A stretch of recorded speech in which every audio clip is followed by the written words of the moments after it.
Next, we'll edit our footer. Let's scroll up here and click on the back button. Once again, go down to footer,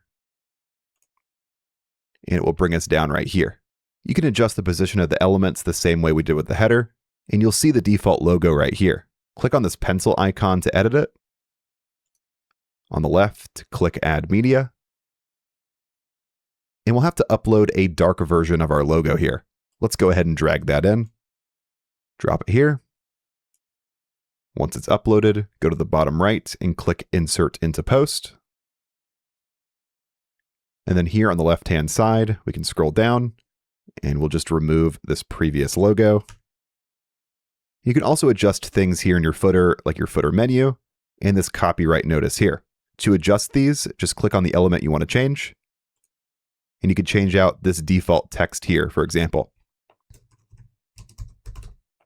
Once you're happy with your changes, go to the top and click Publish.